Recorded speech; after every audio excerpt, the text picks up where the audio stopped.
देश की राजनीति को पिछले 12 वर्ष को आपको अगर उसका विश्लेषण करना है तो आपको ये समझने की आवश्यकता है कि देश में जो तानाशाही की सरकार है वो विपक्ष को खत्म करने की कोशिश कर रही है और पूरे शहरों में विकास की राजनीति नहीं हो रही है, धर्म के नाम पर बांटने की राजनीति हो रही है, नफरत फैलाने की राजनीति हो रही है।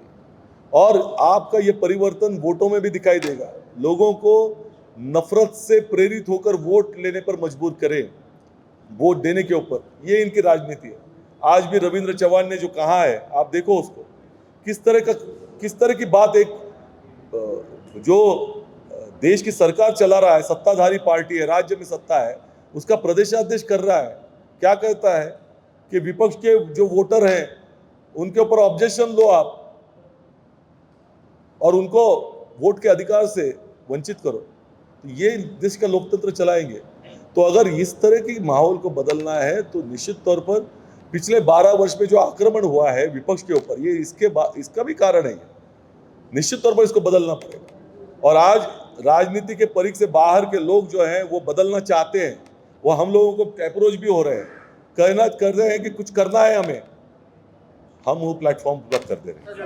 अभी आप थोड़ी देर पहले आप जब अपना भाषण दे रहे थे तो आपने जंतर मंतर का प्रोटेस्ट का भी जिक्र किया। ऑब्वियसली पूरे देश ने देखा कि उस प्रोटेस्ट का, उस आंदोलन का कितना बड़ा इफेक्ट पड़ा है हमारे प्रधानमंत्री और पूरी सरकार पे, क्योंकि प्रोटेस्ट के बाद हमने देखा था कि जो बच्चे नरेंद्र मोदी के बारे में गलत बोल रहे थे या फिर उनके खिलाफ आवाज उठा रहे थे, तो उनके इंस्टाग्राम रील पे, उनके डीएम्स में, उनके पोस्ट पे उनको गालियां दी जा रही थी, बड़ी भद्दी भद्दी गालियां दी जा रही थी। जब उसका रिसर्च किया गया तो पता चला कि ये पूरी बीजेपी के आईटी सेल की तरफ से दिया गया है। बट अचानक से हमें खबर पता चली कि अमित मालविया को उनके पद से हटा दिया गया है। और ये बहुत बड़ी बात थी कि जिस सरकार को किसी ने अभी तक दबाया नहीं था, कि प्रोटेस्ट ने इतना ज्यादा डरा दिया कि उनको अपने आईटी सेल के पद से हटा दिया गया। आपको लगता है कि क्या इस आंदोलन की वजह से उनको हटाया गया है या फिर कोई और वजह थी? देखिए, पहले तो ये है कि देश भर में कितना बड़ा असंतोष है ये इनको पता चला है, और उनको ये भी पता चला है कि इस असंतोष को अभी हम दबा नहीं सकते। तो ये जो आंदोलन हुआ है, आपने देखा होगा कि हम उसको इस तरह से देखते हैं कि ये एक प्रतीक है कि 4 दिन में अगर 2 करोड़ से ज़्यादा वहाँ युवा रजिस्टर होते हैं किसी छोटे से सोशल मीडिया के पेज के ऊपर, तो इस दिशा में ये युवा जा रहा है। और आज उन्होंने जो 12 वर्ष में, पिछले 12 वर्ष में मोदी सरकार ने लोगों की आवाज़ दबाने की कोशिश की, एक डर का माहौल तैयार किया और एक सिस्टमैटिक अटैक उन्होंने लोकतंत्र पर किया है।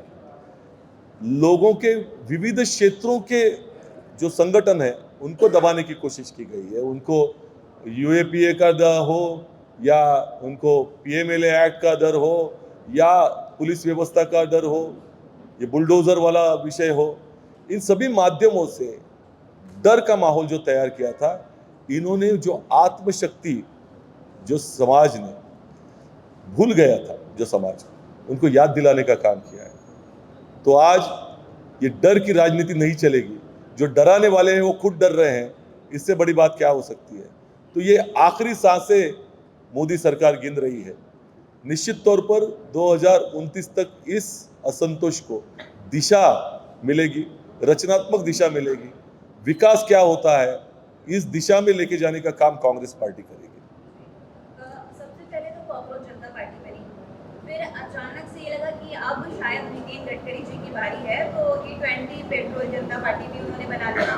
गलती से हमारे मोदी जी के मुंह से नक्सलवाद निकल गया, उन्होंने नक्सल जनता के बारे में बता दिया, नक्सल युवा बता दिया, अब नक्सली पार्टी भी बन रही है। आपको क्या लगता है कि अब दूसरा सीजन चालू होने वाला है जंतर मंतर का? देखिए, पहले तो ये है कि सरकार जिस तरह से जितने भी विरोधक हों उनको सकारात्मक दृष्टिकोण से कभी उन्होंने देखा नहीं। उनको इस तरह के नाम दिए गए, उनको देशद्रोही बोला गया, उनको अर्बन नक्सल कहा गया। आज ये सब हथकंडे हैं लोगों को या लोगों की आवाज़ को बदनाम करने के। ये सभी हथकंडे अभी फेल हो जाएंगे। और यही दिखाई दे रहा है कि जिस तरह से आप कहीं किसी प्लेटफॉर्म पे कॉकरोच कहा जाता है तो पूरा युवा कॉकरोच बनकर आ जाता है। जब आप नक्सलवाद के नाम से उसको बदनाम करते हो, जो युवा आपके खिलाफ आवाज़ उठाने की कोशिश करता है, तो उसके खिलाफ और आवाज़ तेज़ हो जाती है। तो बजाय इसके कि गिरेबान में जाके अपने आप में बदलाव करें, ये जो हथकंडे हैं जो लोगों के आवाज़ को दबाने के, वो अभी नहीं चलेंगे। ये अब मोदी सरकार भलीभांति जान चुकी है और इनको ये भी समझने की आवश्यकता है कि पिछले 12 वर्ष में जो जो आपने अत्याचार किए हैं वो अब लोग जान चुके हैं। और इसीलिए कितना भी कोशिश करें आप कितने भी रात भर इंस्टाग्राम में वीडियो मोदी जी तैयार करें, या अभी कुछ गवर्नमेंट की तरफ से स्कीम लाने की कोशिश जो चल रही है, एक नैरेटिव तैयार करने की कोशिश हो रही है, ये जो विरोध है उसको डिवाइड करने की भी कोशिश हो रही है, तो ये भारतीय जनता पार्टी करेगी लेकिन नाकाम होगी। पीएम केयर फंड पे रिसर्च किया, मुझे एक चीज पता चली कि 2024-25 का जो डेटा आया है उसमें हमने देखा कि पीएम केयर फंड में 8,500 करोड़ रुपए आए, लेकिन उसके बाद से अभी तक सिर्फ 88 लाख रुपए ही खर्चे हुए हैं। अगर हम अंदाजा लगाएं तो उसके बाद से बहुत सारी बाढ़ आई, बहुत सी ऐसी जगहों पे आपदा हुई जहाँ पे मोदी जी हमारे पैसा दे सकते थे, लेकिन उन्होंने सिर्फ 88 लाख रुपए ही खर्चा किए। ऊपर से कभी दान पेटी चोरी हो जाती है, उसका भी पैसा कहाँ गया किसी को नहीं पता चला। अगर दान पेटी चोरी के मामले में कांग्रेस ने, समाजवादी पार्टी ने, अलग अलग पार्टियों ने अपना मुद्दा उठाया, लेकिन पीएम केयर फंड में कांग्रेस पार्टी कितना आवाज उठाती है और कितना ये सवाल करेगी कि वो 88 लाख रुपए आपने खर्चा किया है वो कहाँ किया। हालांकि आपके पास पैसे थे 8,500 करोड़ रुपए, लेकिन अभी तक उसका पता नहीं है कि वो कहाँ गया। देखिए, ये निश्चित तौर पर इसी के लिए तो हम लोगों को इकट्ठा होकर विरोध करने की आवश्यकता है।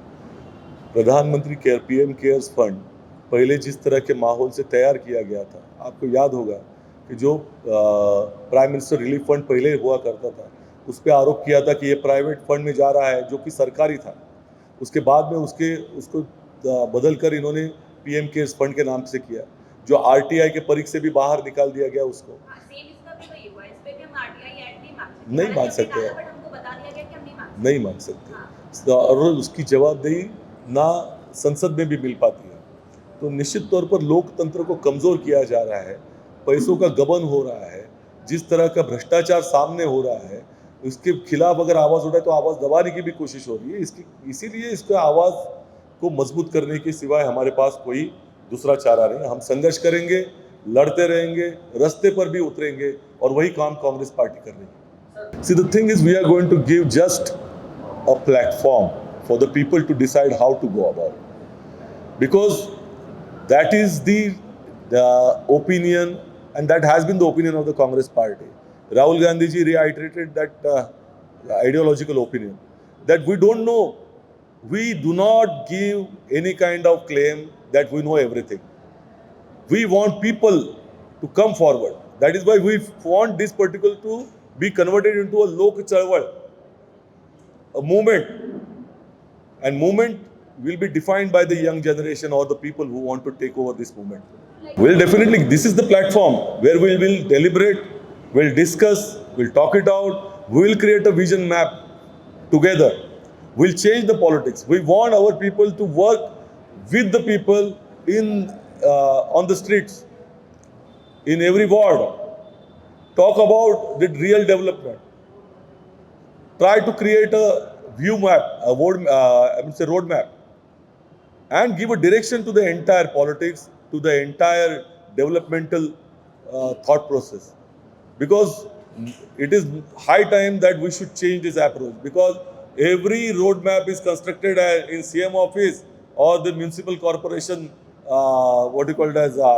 the commissioner's office or mayor's office. No, we want our people.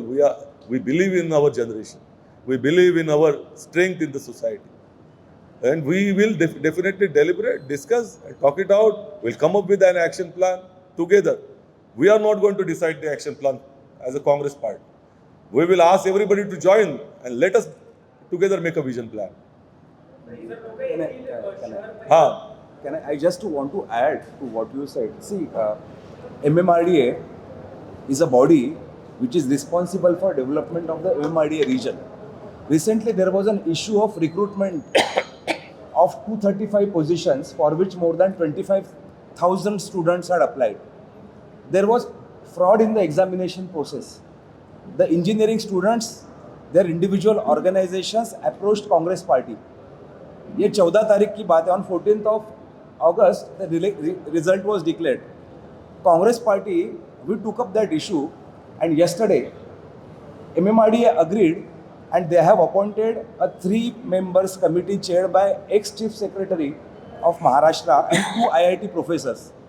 And that committee would inquire or investigate the complete process of examination along with the stakeholders like TCS, employees of MMRDA, the students, the victim, the computer center where the exam was conducted.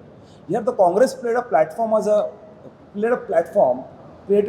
which helped the people. Who were those people? They were ordinary Gen Zs, students, their organization. That's what Congress platform is meant for. There are so many examples across Maharashtra through which Congress platform is being used effectively by the people. Farmers organizations, SRA people, slum dwellers, many people, which was happening in an unstructured manner. Now there is a platform for them. You come with, for example, journalists. If you have an issue, please come, because there have been the incidences where the people in the power have been mishandling the journalists. Where do you go? You go to the right? Please come to us. This platform is useful to raise your voice. So it is independent, ideology neutral within the constitutional framework platform. And I must remind you that similar opportunity was given by the Congress party for creating the voices of the country through a talent hunt program. And we got tremendous response across the country. Even in Mumbai, Maharashtra, the youngsters who were out of political spectrum, out of political realm, they wanted to approach us because there is an unrest. Definitely, people want to come participate. They do not know how to do it. We are here. We will give them the platform. That is why our slogan is also this: together we'll change.